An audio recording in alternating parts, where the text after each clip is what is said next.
Oke, mari kita gali lebih dalam nih. Kita punya bahan menarik dari buku Empowered. Tepatnya bab 73 soal wawasan dan pembelajaran bersama nih. Nah, buku ini kan cerita soal cara kerja tim produk di perusahaan teknologi keren gitu ya. Dan kali ini fokus kita satu nih. Gimana caranya biar insight bagus atau pelajaran penting dari satu tim yang nggak berhenti di situ aja. Gimana biar bisa nyebar, bisa dipakai sama semua orang di organisasi. Wah, ini isu penting banget sih. Krusial malah. Buku ini menjelasin kalau insight itu bisa muncul dari macam-macam sumber ya. Bisa dari data kuantitatif, angka-angka gitu. Bisa juga dari ngobrol sama pengguna, interaksi kualitatif lah. Atau dari ketemu stakeholder. Bahkan pas tim lagi iseng coba teknologi baru. Ini semua kan bahan dasar buat bikin strategi produk yang mantap. Tapi ya itu, percuma kan kalau cuma tim itu aja yang tahu. Kayak nemu harta karun tapi dipendam sendiri. Pelajaran berharga itu macet. Bener-bener berhenti di tim itu aja. Kayaknya ini penyakit umum deh di banyak perusahaan, ya nggak sih? Banget, klasik banget ini masalahnya. Dan disinilah tantangannya. Apalagi kalau organisasinya udah gede, udah kompleks. Separuh perjuangan itu, kata buku ini ya, soal logistik informasi aja sebenarnya. Gimana caranya nyampein wawasan yang relevan, ke orang yang pas, di waktu yang pas juga. Kalau nggak ada cara yang efektif buat ini, wah kita buang-buang kesempatan emas buat berkembang bareng, potensi ide bagus jadi nggak maksimal gitu. Oke, oke. Kalau tantangannya sejelas itu, terus gimana dong solusinya menurut buku ini? Kan nggak mungkin dibiarin aja masalah sepenting ini. Ya nggak mungkin lah. Justru buku ini nekenin pentingnya ngebangun mekanisme. Mekanisme buat bagi-bagi pembelajaran itu secara aktif, secara rutin. Bukan rapat formalitas biasa ya, tapi sesi yang memang tujuannya buat sharing. Contohnya, demo mingguan. Atau sesi presentasi pendek gitu. Di mana tim bisa cerita terbuka, apa sih yang mereka pelajari minggu ini? Mau itu sukses, gagal, atau nemu hal aneh tapi menarik. Dan ini di-share ke pimpinan, ke tim-tim lain yang mungkin butuh info itu. Menarik, menarik.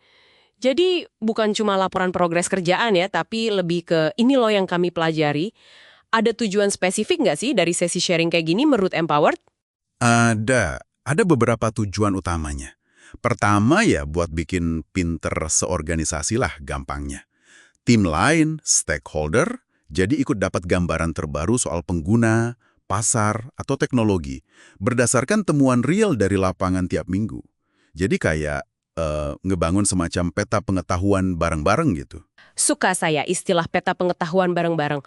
Keren juga ya, kedengarannya lebih strategis. Terus apa lagi tujuannya? Kedua, ini penting banget buat para pemimpin, buat leader.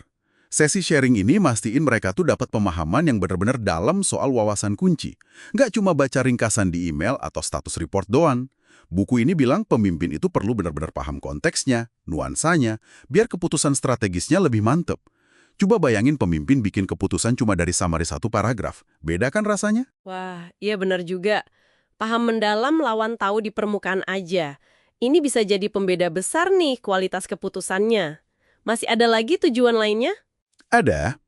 Yang ketiga nih, dan ini mungkin yang paling seru dari sisi inovasi. Buku ini bilang, kita tuh sering nggak bisa nebak. Sebuah wawasan itu bakal ngasih dampak paling gede di mana. Bisa jadi temuan tim A soal perilaku pengguna di fitur X, malah nyulut ide brilian di tim B yang lagi ngerjain masalah Z yang kayaknya nggak nyambung sama sekali. Makanya, nyebarin wawasan seluas mungkin, terutama ke tim produk lain, itu jadi penting banget. Kayak nebar benih ide aja gitu. Kita nggak tahu mana yang bakal tumbuh subur di tanah yang mana. Wow, jadi bukan cuma soal efisiensi ya, tapi juga soal memperbesar peluang munculnya inovasi yang nggak kepikiran sebelumnya. Karena ada koneksi antar ide dari tim yang beda-beda. Oke, oke. Kalau gitu intinya jelas banget ya. Bikin budaya dan proses buat sharing pembelajaran aktif itu bukan cuma bagus kalau ada. Tapi ini wajib hukumnya buat organisasi produk yang mau kuat dan inovatif terus. Tepat sekali.